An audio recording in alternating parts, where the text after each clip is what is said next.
जय हिंद दोस्तों, स्वागत है आप सभी का आपके अपने YouTube चैनल जैकपुर पे। तो आज के इस वीडियो में हम लोग क्लास 11 के पॉलिटिकल साइंस का सेट 4 करने वाले हैं। इसके पहले भी 3 सेट चैनल पे अपलोड है। आप लोगों के लिए अलग से प्लेलिस्ट बना दिया गया है जहाँ पर जाकर के आप अपने परीक्षा की तैयारी बिल्कुल अच्छे ढंग से कर सकते हो। तो चलिए शुरू करते हैं। हम सबसे पहला सवाल देखते हैं। आपके स्क्रीन पर एक रिपब्लिक नामक पुस्तक का लेखक कौन है। तो रिपब्लिक नामक पुस्तक का जो लेखक है उनके लेखक का नाम है प्लेटो। कौन है? प्लेटो उनके लेखक का नाम है, याद रखिएगा। क्वेश्चन नंबर 2 पे आते हैं। क्वेश्चन नंबर 2 में कहा गया कि प्लेटो के गुरु जो थे वो कौन थे। तो प्लेटो के जो गुरु थे वो थे अरस्तु। ऑप्शन नंबर ए इसका करेक्ट आंसर हो जाएगा। क्वेश्चन नंबर 3 पे आते हैं। कह रहा है कि पॉलिटिक्स नामक पुस्तक का लेखक कौन है। तो पॉलिटिक्स नामक पुस्तक का लेखक है आपका अरस्तु। तो पॉलिटिक्स नामक पुस्तक का लेखक है अरस्तु, ठीक है। किसने कहा कि राजनीतिक सर्वश्रेष्ठ विज्ञान है। तो ये बात कही थी किसने? अरस्तु ने कहा था। ये बात भी किसने कही थी? अरस्तु ने कही थी, याद रखना है।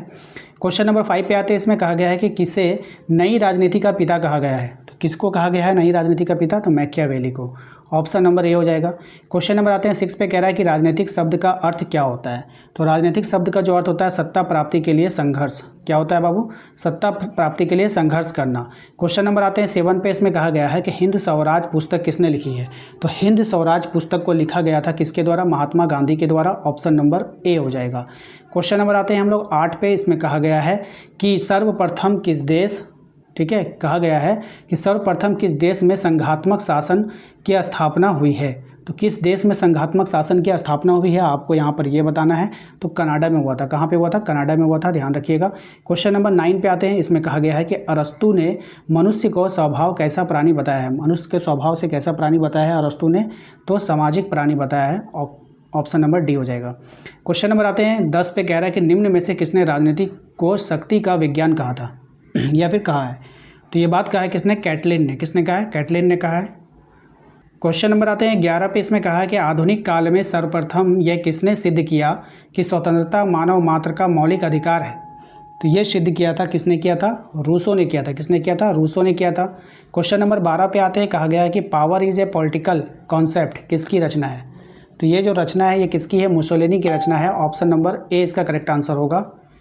क्वेश्चन नंबर आते हैं 13 पे। कहा है किसने कहा राज्य एक प्राकृतिक संस्था है।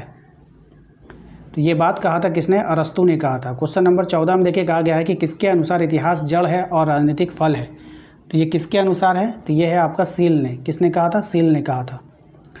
हॉब्स को किस रूप में जाना जाता है। अब ये जो हॉब्स है इसको किस रूप में जाना जाता है? ये जाना जाता है राजनीतिक दार्शनिक के रूप में। ऑप्शन नंबर सी हो जाएगा। क्वेश्चन नंबर 16 पे आता है। कह रहा है कि राजनीतिक सिद्धांत के कार्य क्या हैं। तो राजनीतिक सिद्धांत के जो कार्य हैं वो यहाँ आपका वर्णन या व्याख्या करना, समालोचना करना, पुनः निर्माण। तो उपयुक्त में से सभी इसका करेक्ट आंसर हो जाएगा। क्वेश्चन नंबर आते हैं 17 पे। इसमें कहा गया है कि शैबान ने, याद रखिएगा, शैबान ने अपनी पुस्तक ए हिस्ट्री ऑफ पॉलिटिकल थ्योरी 1937 में कहा है कि एक अच्छी राजनीतिक सिद्धांत में 3 तत्व शामिल होते हैं। वे कौन कौन हैं?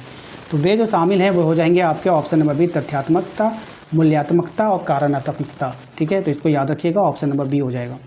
क्वेश्चन नंबर आते हैं 18 पे। इसमें कहा गया है कि राजनीतिक सिद्धांत के 2 प्रमुख अंग हैं। कौन कौन हैं आपको बताने हैं। तो ये हो जाएगा राजनीतिक दर्शन एवं राजनीतिक विज्ञान, ठीक है। तो इसको आपको ध्यान में रखना है।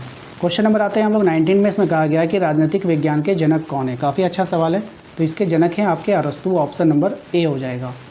क्वेश्चन नंबर आते हैं 20 में। देखिए यहाँ पे कहा गया है कि जिस प्रकार संपत्ति शास्त्र में संपत्ति का, जीवन शास्त्र में जीव का और विधि शास्त्र में विधि का अध्ययन किया जाता है, उसी प्रकार राजनीति शास्त्र में सरकार का अध्ययन किया जाता है। ये कथन किसका है?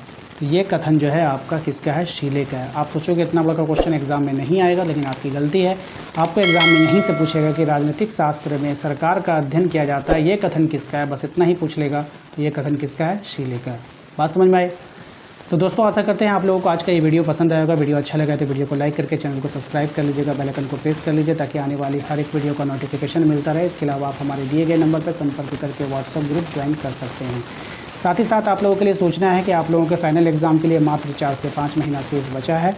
अगर आप इस 4-5 महीने में बेहतरीन तैयारी करना चाहते हैं तो आप हमारे टारगेट ग्रुप को ज्वाइन करके तैयारी कर सकते हैं। इस टारगेट ग्रुप में आपको जो है प्रॉपर नोट्स उपलब्ध करवाया जाता है, PDF क्वेश्चन दिया जाता है। साथ ही साथ आप लोगों का प्रीवियस ईयर के जितने भी क्वेश्चन है वो सॉल्व कराया जाता है। मॉडल पेपर सॉल्व करवाए जाते हैं। मंथली टेस्ट होता है या फिर वीकली टेस्ट होता है, तो उनके क्वेश्चन भी आपको वहाँ पर करवाए जाते हैं। इससे आपका जो है एग्ज़ाम की तैयारी बेहतर हो लगती है। इसलिए जो है आप लोग इस टारगेट ग्रुप को जरूर ज्वाइन कीजिए। इसके लिए मात्र आपसे 50 रुपीज़ का फीस लिया जाता है, जो केवल एक बार पेड किया जाता है। उसके बाद आपको कभी पेड नहीं करना है। आप ग्रुप में ज्वाइन हो जाओगे और आपके फाइनल एग्जाम की तैयारी कंप्लीट करवा दी जाएगी। तो दोस्तों आशा करते हैं आप लोगों को जानकारी अच्छी लगी होगी। वीडियो अच्छा लगा है तो प्लीज़ ज़रूर से ज़रूर लाइक करें, शेयर करें। सभी को चैनल को फिर से कह रहे हैं सब्सक्राइब कर लीजिएगा और ग्रुप ज्वाइन करना काफ़ी इंपॉर्टेंट है। मेरे दिए गए नंबर पर संपर्क करके आप ग्रुप ज्वाइन कर सकते हैं।